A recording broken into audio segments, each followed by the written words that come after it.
Well, shall we begin? So this next section, again, we'll take a number of presentations and then we'll hang on to your questions and we'll use those at the end, and then we'll go on to hear from another one of our featured speakers. So we'll start with the Junior Achievement Program. We have Javier here to tell us all about it. Thank you. Morning. Thanks. So the company so in Junior Achievement we have different programs from grade 3 to grade 12, but the idea is to present to you the company program. That's our main program. It's for students from grade 9 to 12 from all the city. We have programs in Camrose, Sedgwick, Westlock, Fort McMurray, Drayton Valley, so different locations. And the idea is very simple. During 18 weeks, so from February to June, one night a week from 6 to 9 p.m., you choose what night you want to come to. We get 15 students together and we help them start their own business. So at the beginning, they're going to put an idea together. Obviously, they may not know each other. You may not know who you're going to be working with. So we'll get you first to get to know everybody and then put an idea together. So brainstorm different ideas. Get to an idea that you think you could sell. So you're even going to do some market research. Put a business plan together just so that you understand where you're going to go. And then once you have the business plan, you're actually going to start producing and selling whatever you guys decided. The company is going to have 5 different areas so that you can focus on different things, of course. So there's going to be marketing, finance, production, human resources, and information technology.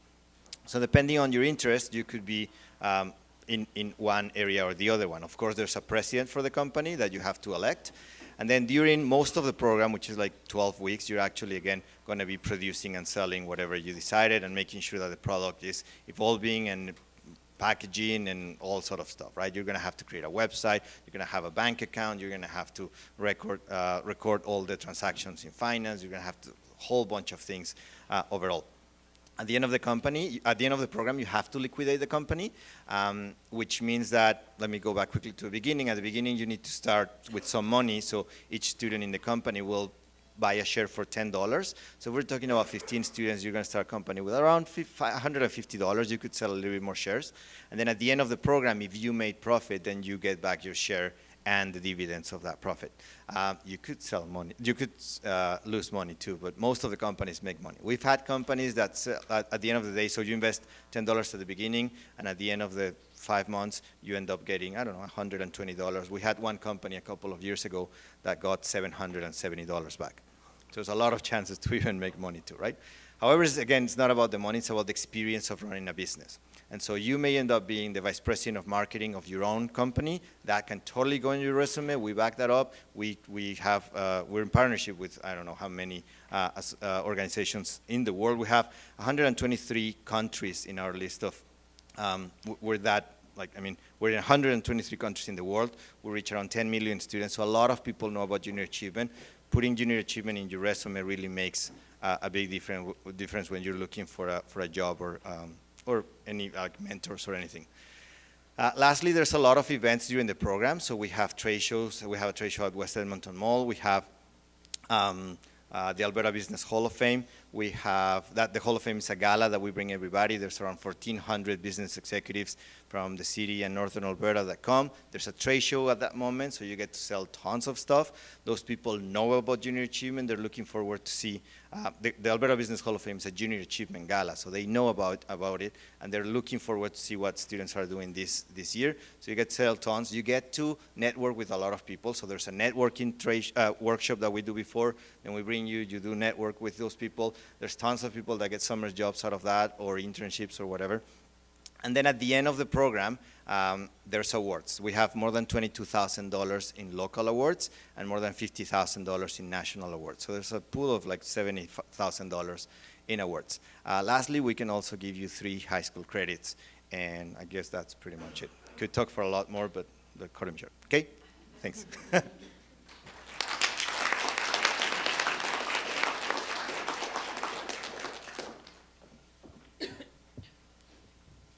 Good morning. My name is Nolan. I'm from, am I too loud? Okay. My name is Nolan. I'm from Peace River Bible Institute, And so our desire as a school is to train believers to become disciple makers who know God, are able to model his character, and then train other people afterwards in that as well. But today, I'm going to talk a little bit about that. I'm going to talk about three things. One, what our school offers for leadership. Two, how that looks like on campus in leadership development. And three, the importance of character both at school and developing that in yourself, but then also afterwards the importance of that in the work world as well.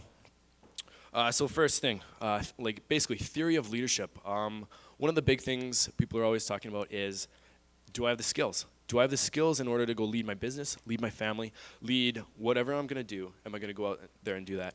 Or am I going to develop that? And so at Pure BI, we have several leadership classes that you're able to take, from very basic ones to administration to the deeper, what does this look like to actually lead a large group of people? What does it look like to get these things off the ground? What does it look like to be able to say, this is who both I am, and I'm able to lead out of these skills, and who do I need also on my team to be able to go from there and build something bigger.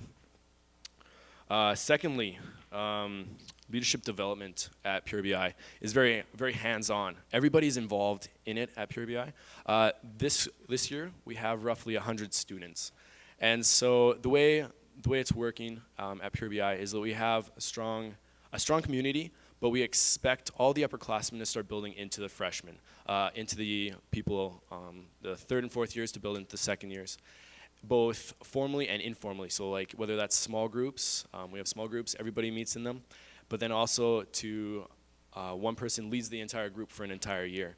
And so that's their responsibility to push their group emotionally, mentally, spiritually towards God, to seek after that, to seek after how can we further drive God's gospel into our hearts, into our souls, and be able to say, this is my reality, I'm going to bend to this, and do that together.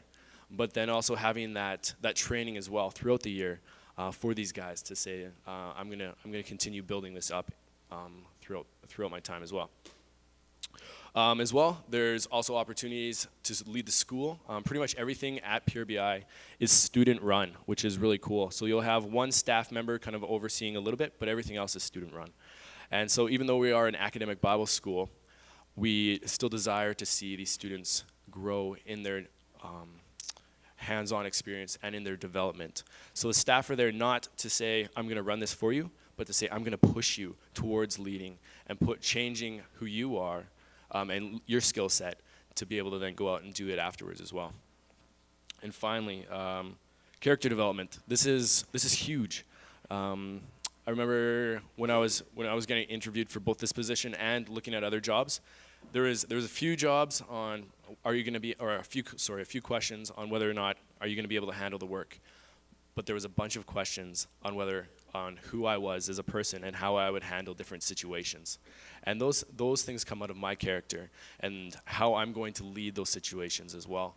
And as I was applying for an assistant store manager position, I had 3 different interviews for over an hour where they simply talked about that. How would you respond in this situation? How would you respond in this situation? How would you respond in this one? And I think that's constantly what people are looking for. One, skills are important, but who you are is going to matter more. And so as a school, that's what we are trying to do, is trying to build into you to say, who you are right now is okay, but we want to push you towards something greater. We want to push you towards the character of Christ, which is going to be standing firm. And whatever you do afterwards, whether it's business, another career, whether or not you're a pastor, the reality is those things are going to matter most. And we do have some homeschooling requirements too. Come and talk to me afterwards. Thank you guys for listening.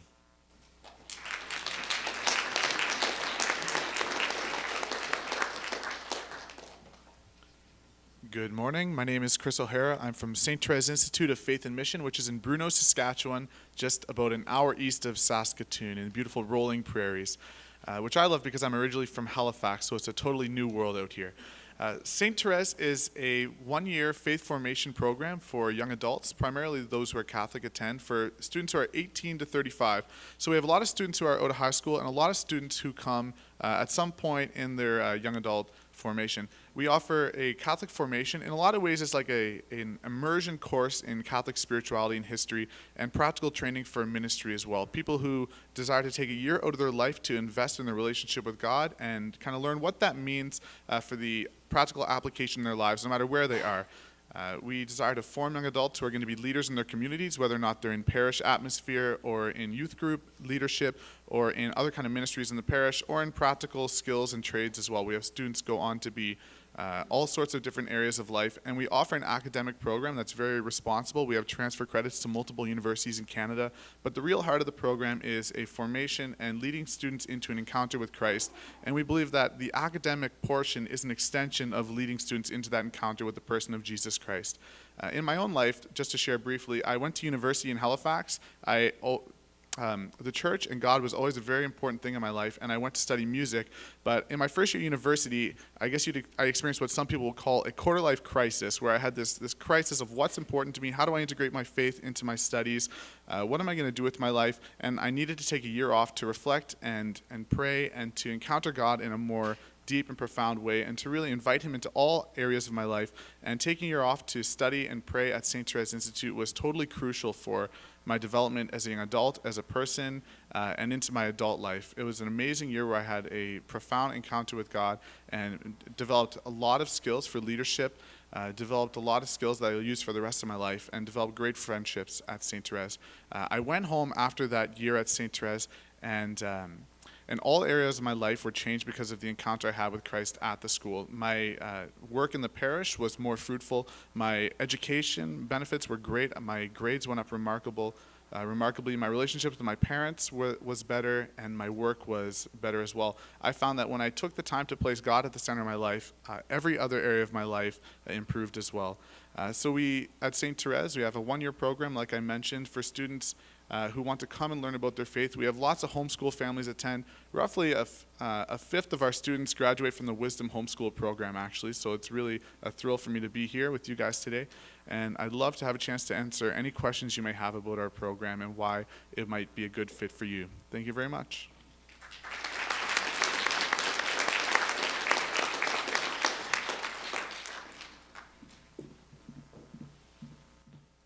Sorry, I came in a little bit late. I apologize.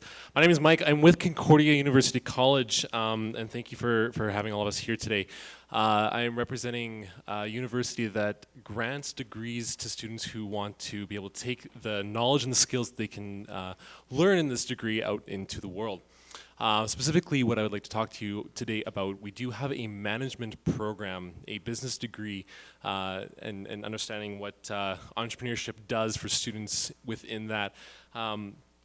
Basically, it is a 4-year program that gives you comprehensive skills, whether it's in accounting, in marketing, in finance, in whatever area it is that you're actually interested in, to be able to go out and use those skills in the workplace. The wonderful thing about Concordia is we are a faith-based institution as well, so we do integrate God into the campus life that does happen at Concordia. So whether it be chapel or student clubs that are running all over the place, there's a lot of opportunity for students to get the academics that they are looking for, as well as stay plugged in and connected to the faith that they come from. So it's a very, very interesting and wonderful program. The nice thing about specifically our business degree, one of the things I always tell students whenever whatever job that they're looking for in the end, they need to have experience as well as the knowledge. I mean, knowledge is great and knowledge is all well served, but having experience is really, really, really critical. And so one of the things that we offer students is that practical experience in the business degree, and you get work experience as part of this program so that by the time you graduate out of it, you will be offered your resume will look just a little bit better as far as going into the workforce and trying to find that job. Like I said, the skills that you learn in a business degree, they are kind of comprehensive, so you do tend to learn, while you focus your study on one area, you do tend to learn quite a few things about business. So regardless of what you actually major in, for example, let's say accounting, you're going to have a lot of skills in all sorts of areas of business. So if you're trying to start up your own company, you're trying to start up something new, you understand things like payroll, you understand things like human resources that are very, very critical things as far as businesses are concerned. As you know too, we do accept homeschooling applications and for various requirements, and so you're more than welcome to come and talk to myself or my other two colleagues who are here just to see what's happening. But thank you very much.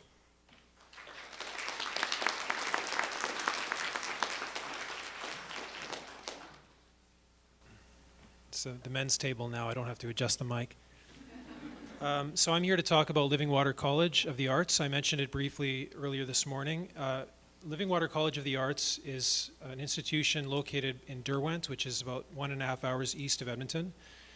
Next year, we're going to be offering our first ever film program called Truth in Motion. It's running from, I think it's July 2nd. Sorry, I have it right in front of me. It's running from July 6th to August 2nd, so it's a 4-week intensive filmmaking program. During the 4 weeks, students are going to be learning about story development, script writing. They're going to be participating in Socratic dialogue.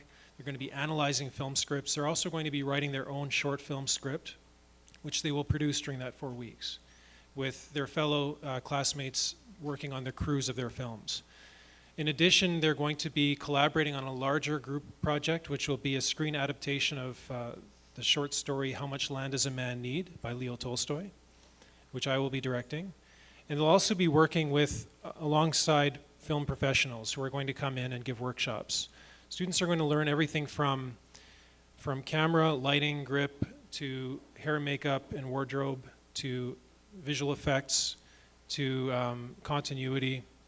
And those students who wish to polish or complete their film, there's a 2-week elective after the 4-week program, which will focus on post-production and marketing. So that'll be an opportunity for students to get hands-on assistance working with the equipment, with an instructor to complete their films. And at the end, there will be a public screening event for all the student films that were produced during the 4 weeks. If you don't participate in the 2-week elective, you can still have your work screened, but you're going to be responsible for completing it on your own. So students can bring their own laptops, they can bring their own cameras. This will free up some of the scheduling constraints with producing their own projects. And in addition, of course, Living Water College is a Christian faith-based community. So every day, students will have access to the Holy Mass and reconciliation if they choose, as well as morning and evening prayer. It's a community life, which means students are going to live on campus. It's a rural area, so there won't be nightclubs and restaurants in the area. But the filmmaking lifestyle and the filmmaking schedule lends itself very well to that environment because we will be working together into the evening hours quite often. So once again, it's basically a combination of technical training in film as well as formation in right thinking and in a faith-based environment. So the cost of the tuition, there's an early bird tuition of, I think it's $2,700, which includes room and board. And then the exact figure for the 2 weeks I don't have in front of me. There will be 2 instructors present as well as a chaplain who will be participating in the program. The chaplain, I don't have his name handy, but he's from the Eternal Word Television Network, and he's coming out for this. So thank you very much.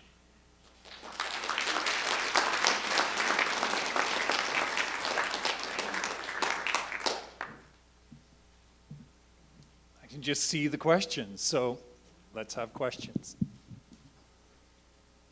You can specify for any individual or questions that you might want to ask of all of them. I'll let you percolate.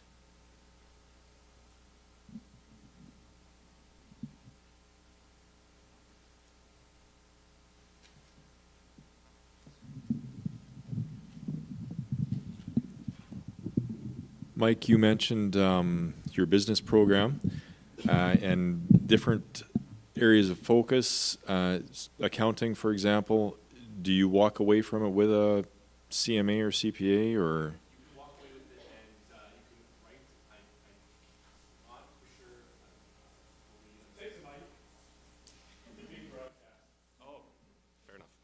Maybe one of you guys can clarify for me. Do they provide the exam at school, or is that something separate?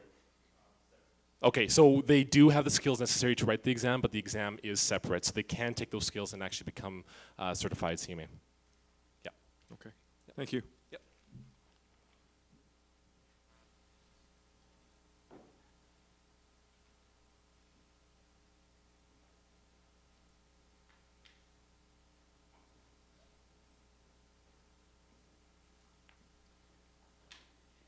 This is for any or all, whoever want to dive into my question.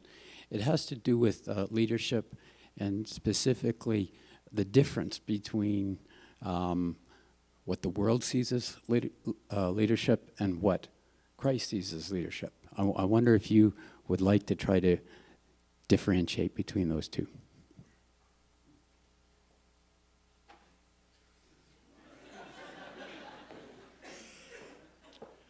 I think the big difference is how, one, you're going to live your life, but two, the servant leadership attitude. As Christians, you're supposed to serve one another. Jesus, I think, did an awesome example of that. Obviously, I should say that.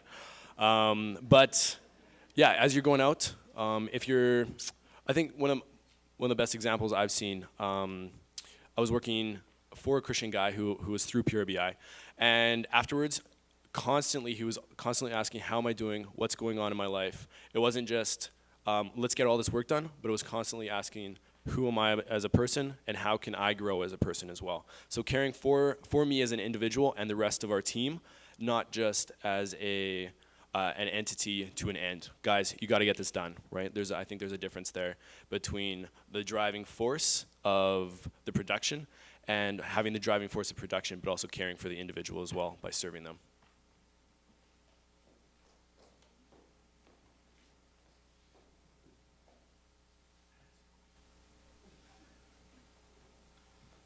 Well, I can comment a little bit, in particular because St. Therese Institute doesn't provide the kind of training or resources that many people who aren't coming from a faith-based background would understand as leadership at all. We don't do courses or programs in much ministry training. Really, our focus is leading people to encounter with God and allowing a life-changing encounter to bring life to wherever they go, whoever they meet, whoever they encounter. I think St. Peter would be a great example of a person who said all the wrong things at the wrong time until he was given the Holy Spirit at Pentecost and went out and preached to 5,000, the man who always had his foot in his mouth before that point. And I think that same kind of encounter with God and the same Holy Spirit can come into our lives and make us into leaders, not despite our weaknesses, but precisely because of them. St. Therese Institute, we really tried to model the life of St. Therese of Lisieux, a Catholic saint from the 19th century who maybe some of you know and maybe you don't. She is a patron of missions for the church, and she entered a convent when she was 15 years old, died when she was 24, and everyone said, well, what are we going to ever have to write for her obituary? She didn't do anything. But it's precisely the way she lived her life that inspired millions to follow. A simple autobiography about the way that she desired to care for the individual and do everything with great love for God and trust that He can work miracles through those things. It was precisely because of her littleness and her weakness that she said, all I can do is trust in God and trust that He'll work through me however He wants. And that's the disposition we try to leave our students with. And that's the change that is in our students that makes them leaders in their trades, in their seminaries, in their workplaces, in their families, and as students.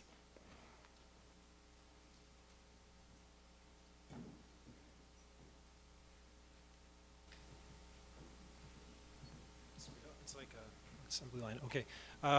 I think my view on it is, from my limited perspective, is that ambition, misguided ambition, exists all over the place in my industry, and it's when you're willing to step over bodies to raise yourself up in the world.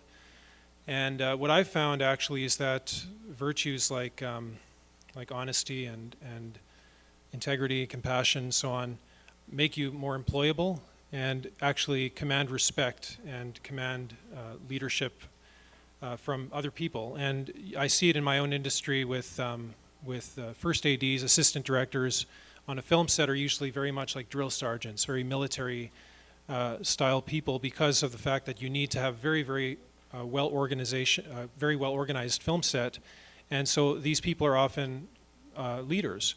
But I found that people who come from a background where Christian values and virtues are encouraged command more respect simply by who they are, what they do, and that permeates through their character.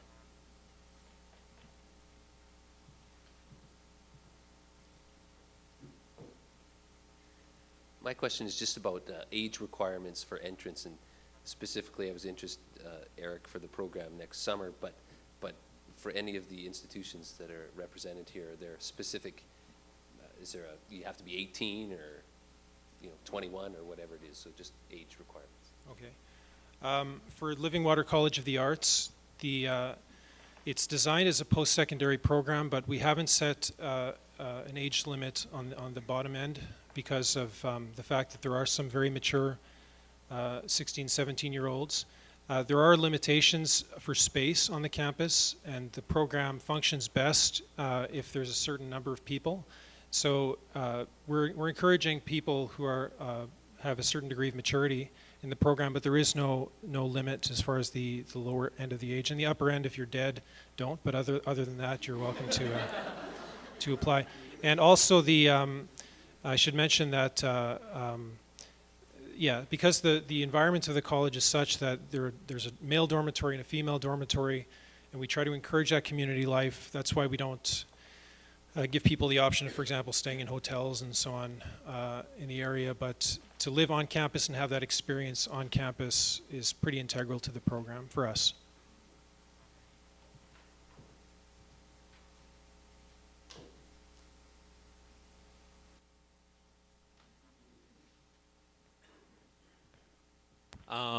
Typically, we see students coming straight out of high school, so usually 17, 18. I don't know if there's any restrictions as far as the lower limit goes, but typically I've never seen anything any student under 17 getting admitted into Concordia. So I don't quote me on it, but let's just say 17 and up.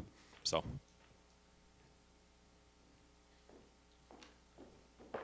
We're the same as Concordia. 17 and up, I think, is generally what we've accepted in the past. But if you're 16 and you want to go to Bible school, totally. That would totally be something we'd be willing to work with as well.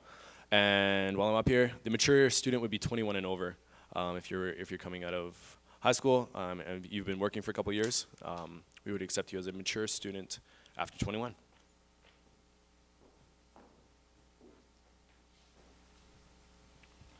Our program, we generally say, is 18 to 35, although we do accept 17-year-olds. We haven't had an applicant who hasn't been 17, but in a case like that, we would look at it from a case-to-case perspective. And we say 35 mostly to focus on young adults. In terms of the community life, we found it's beneficial. In terms of the practical application, we haven't had anyone over the age of 35 apply for many years, so we just decided to cap it at that. Generally, our students would be 18 to 25-ish, with a few more mature students in the late 20s or early 30s.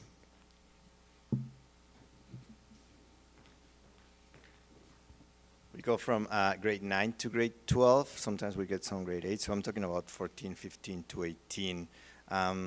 Again, we don't have anything set in stone either, but it's more about the interest. Sometimes when they're in grade 7, they're still not that interested in that. But again, we should say grade 9. We get a couple of grade 8s that are already very interested in starting their own business, so it makes a lot of sense to put them in. The other thing is we get them year after year, and then that lets them develop a lot more the same within the company and everything. Okay. We have a question from one of our online participants for Concordia and PRBI for registration or admittance requirements for homeschooled students specifically.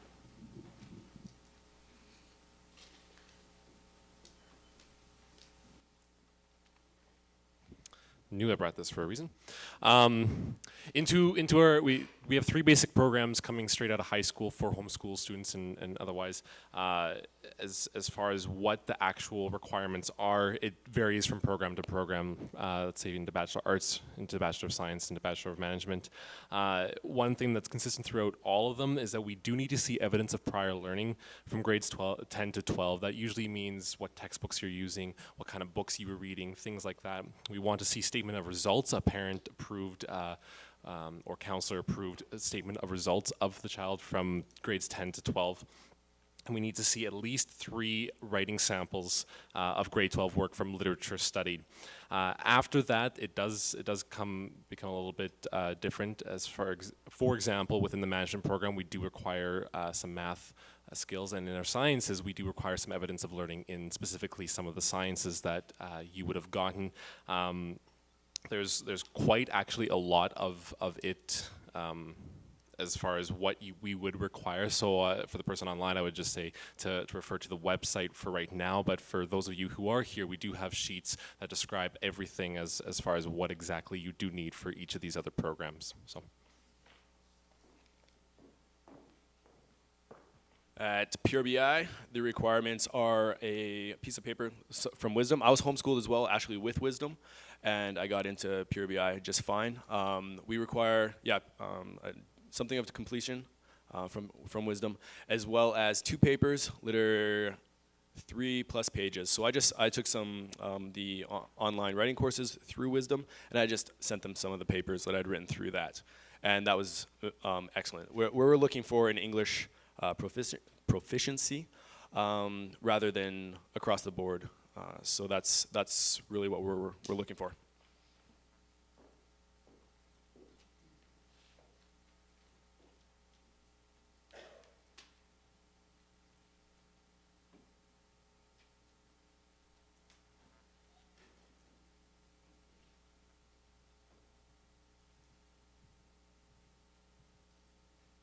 These guys are kind of big, hey?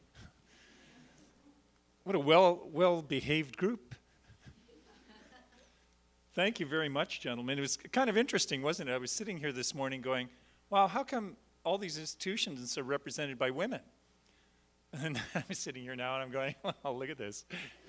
So I guess it kind of balances out. So do take some time to visit these gentlemen at their tables, each one of them, because these are very interesting programs. And thank you very much for spending this time with us and giving us some illustration of what you're doing.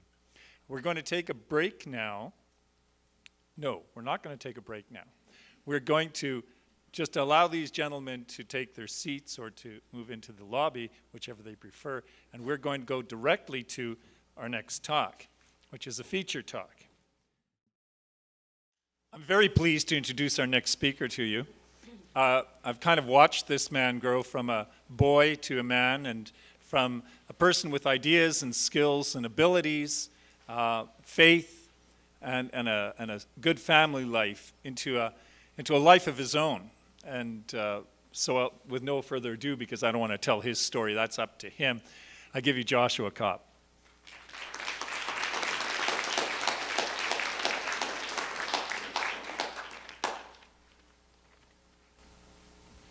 Thank you. And thank you, Ken, for having me, and thank you to my dad for asking me to do this. I have a story I'd like to tell you about myself, and hopefully it interests you. I've wrestled a little bit with the topic that I was given, homeschooling for excellence in business. I was talking with a fellow just yesterday who's a great businessman that I kind of respect. He's running a company of 4 or 5 employees, and I'm telling him about this speech that I'm about to do, and he's like, that's interesting. What business do you run? I'm like, well, I actually work for you. So I did run my own music business, my music studio. I was self-employed for a while. I still do. I have recently moved across the country, and had to do some rearranging of my life. I still do teach. But I was curious, how many of you folks in the audience are musical? And just, Yeah, that's what I thought. There's lots of musicians, or even would try to be musicians. It's a big world for musicians, and listening to some of the other people talk and looking around, you're looking for ideas of what to do as musicians, or possibly looking for a career in music. There were, in my mind, two options for me when I was studying music. One was to teach, and one was to perform. And the performance is very, very daunting. Listening to Eric earlier about workaholic, well, you have to really be an extreme workaholic if you're going to be a performer. Plus, you also have to be very good at it. It's a very difficult world. But as a music teacher, I was always challenged by the horrible idea that everyone gave music teachers, or at least that I heard a lot of, was, well, music teachers are those who really can't play that well. So we just let them teach our little kids, and hopefully they'll make enough money to survive.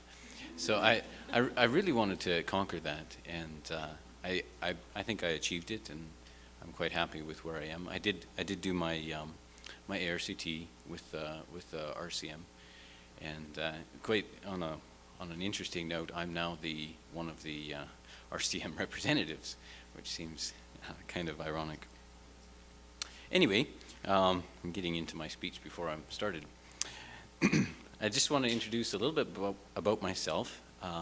What I'm currently. I currently live in Olds with my wife, and we've recently, 7 weeks ago, we received our first foster child placement, and she is a joy and a lot of fun to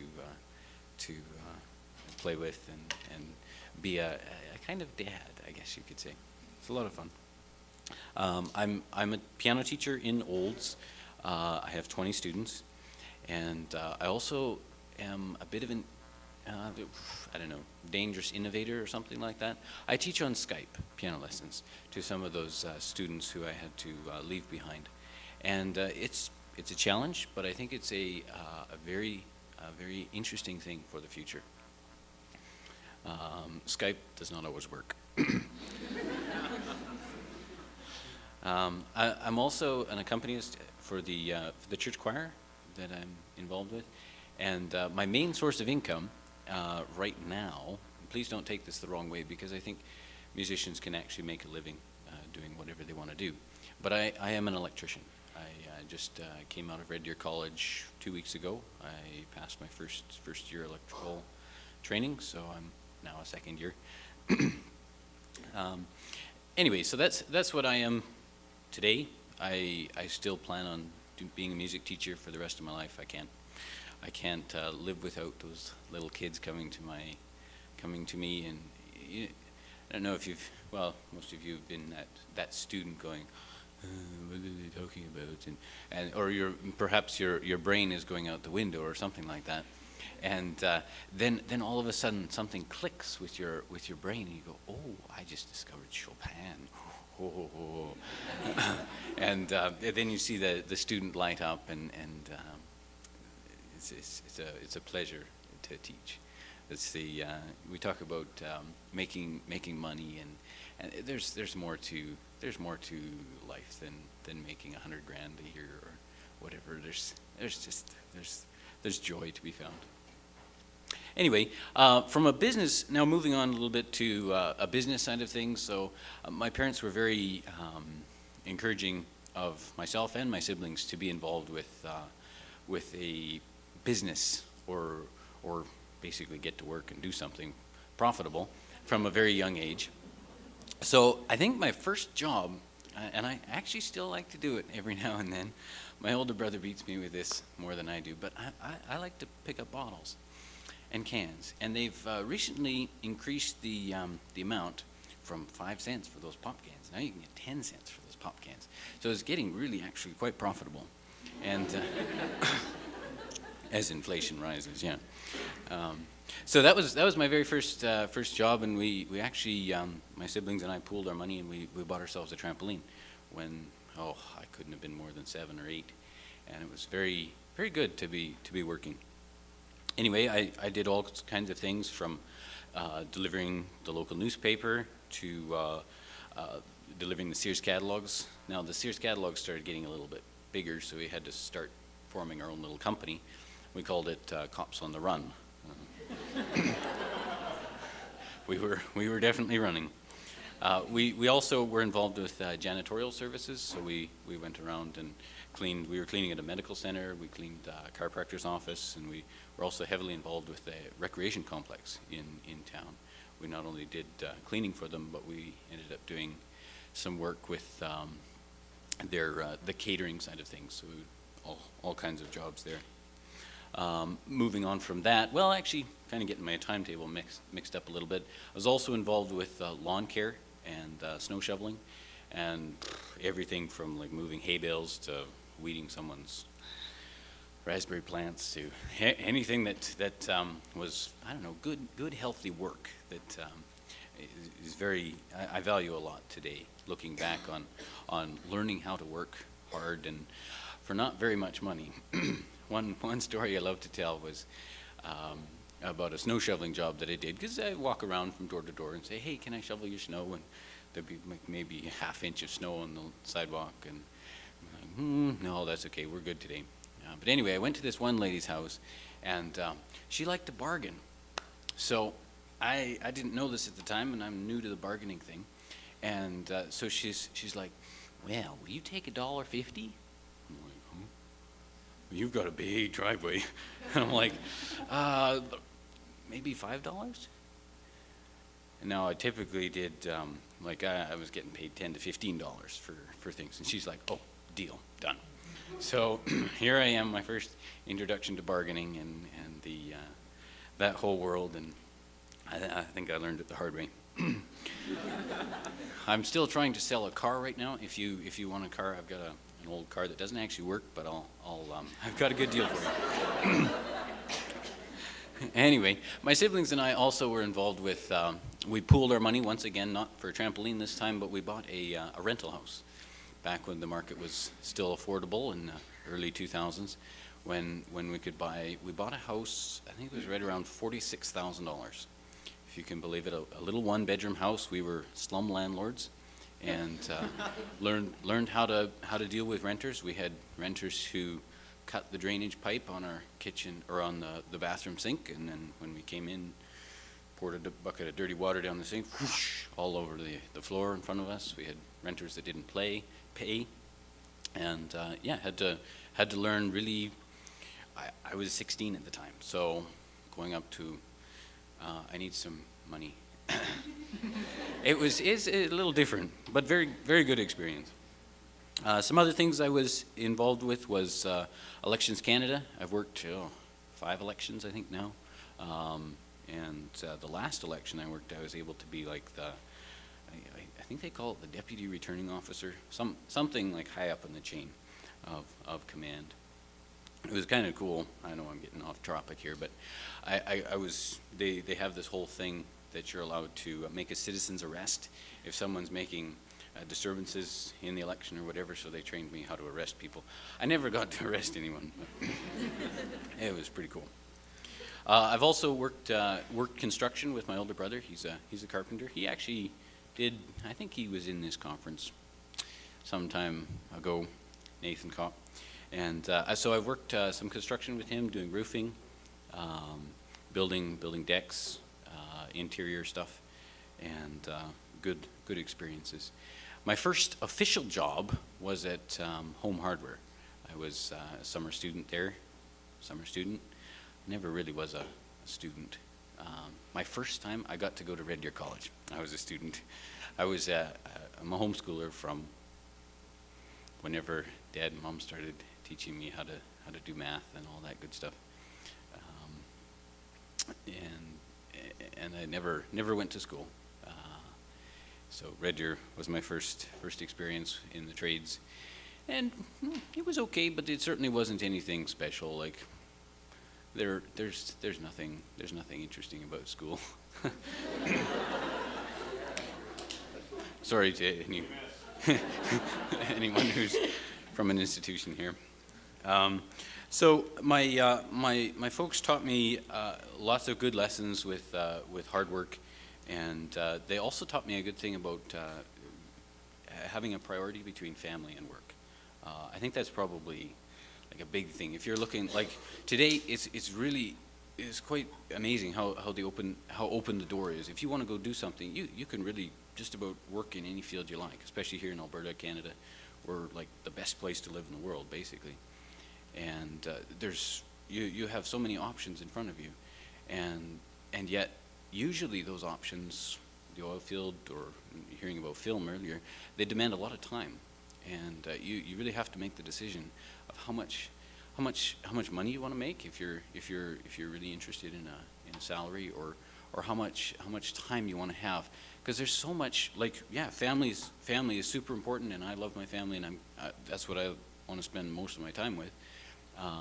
But then for you who aren't married, maybe there's adventures to be had. There's a big world out there that you can just go explore, and you don't need to spend your whole life working.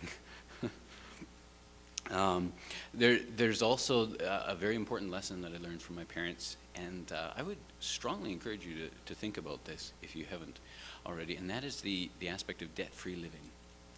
I recently heard on the radio that I was listening to at work that RBC issued a statistic that there are 24% of people in Canada, obviously registered with their bank or something like that are living debt-free. This is down from 26% last year. And so I talk about having this freedom to do whatever you want to do, spend time with your family, go explore the world. If you're in debt, you're stuck. You're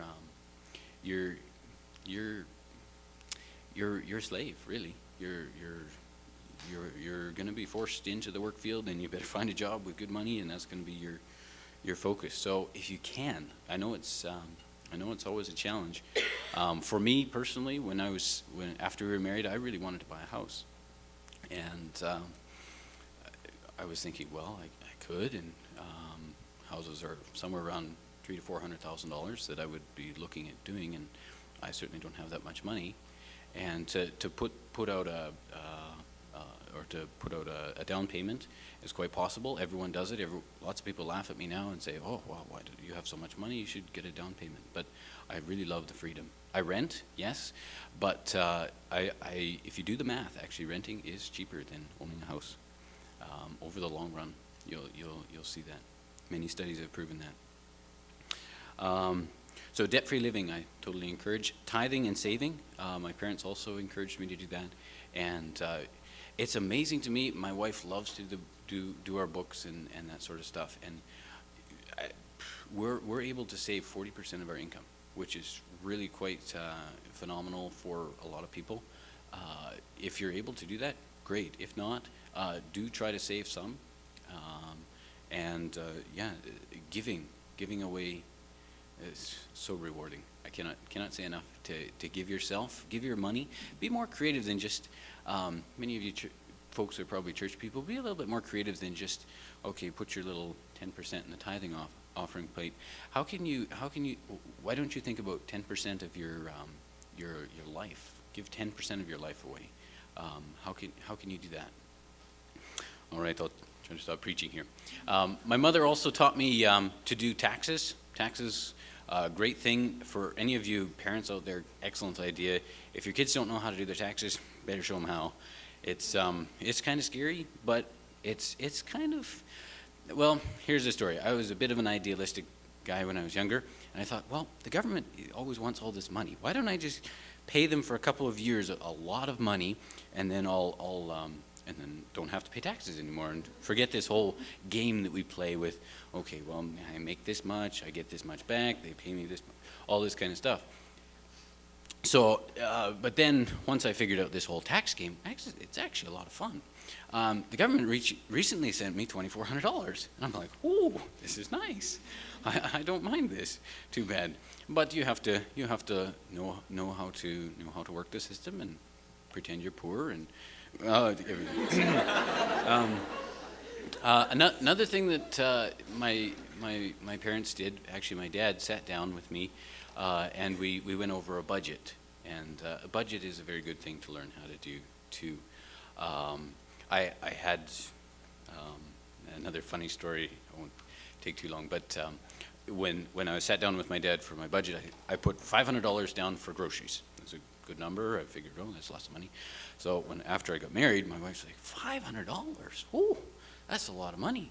And I was like, oh, well, I think we can afford that much. And she's like, I'm going to get that down to $200. You just wait and see. And she does keep well under $200.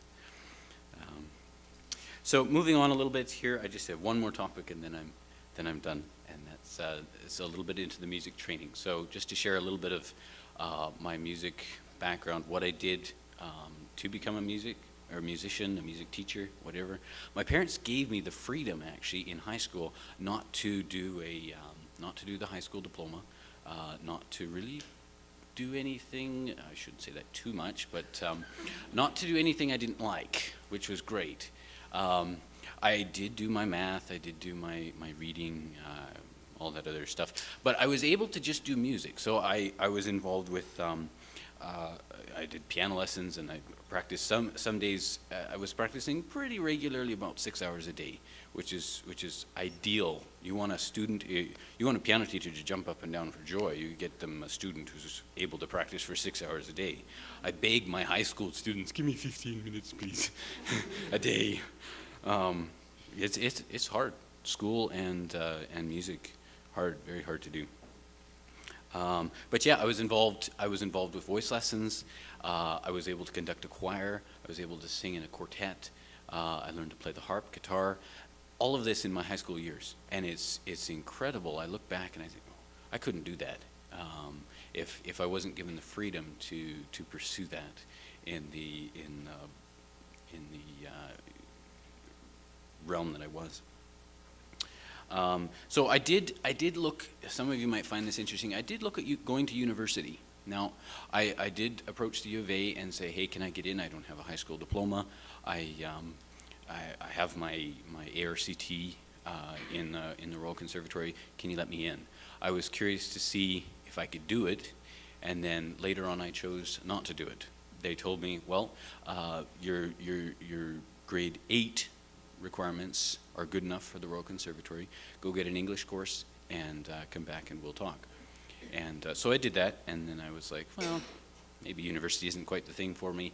Anyway, for what I wanted to pursue, I looked around me, and I have a good friend actually that is finishing his doctorate now in music, and he's a great guy, but he's not sure what he's going to do now that he's done. He's like, not quite sure what I want to do now that I've just spent all this money, and yikes. Anyway, so I looked at university and thought I could do something better actually, and I looked at some of the teachers. I had a fabulous teacher here in Edmonton. I studied with Joseph Friedman for a while. If any of you want a really good piano teacher who's from Edmonton here, he's super overqualified for his job.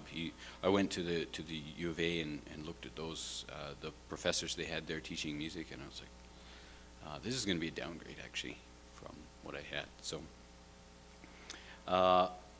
as a music, starting my own business in music, I started teaching when I was 17. I had 5 students. It almost multiplied every year, so I went from 5 to 10 to 15, 20, and I was, when I finally moved away from Edson, I was actually teaching 60 students, and it was full time.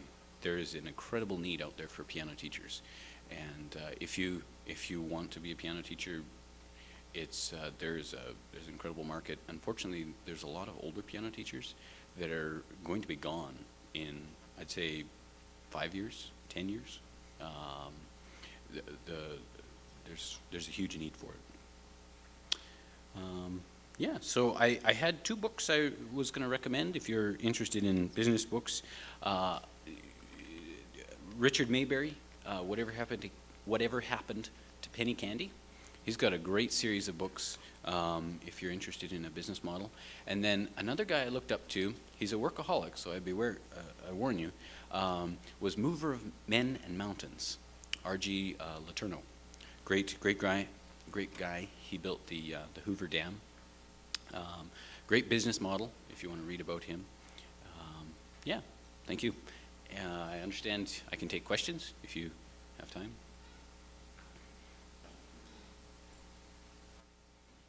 Do you think you could speak to young musicians about the importance of not overdoing it with music? Because I find that tends to be my problem when I'm preparing for an exam. I overdo it. Would that be overdoing as in terms of practicing too much?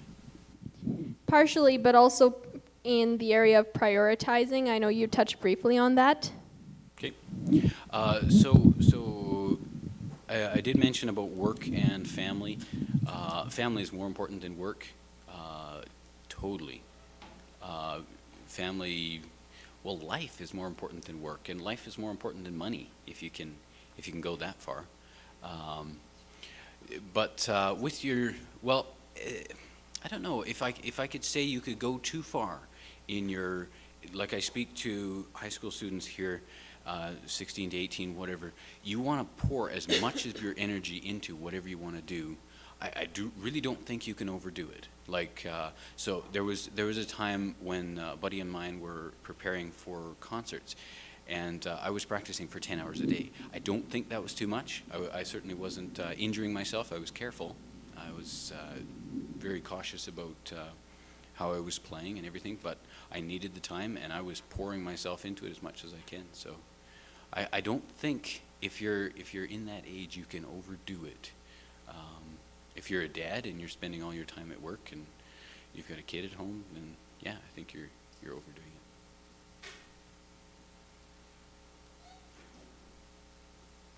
it. Thank you, Joshua.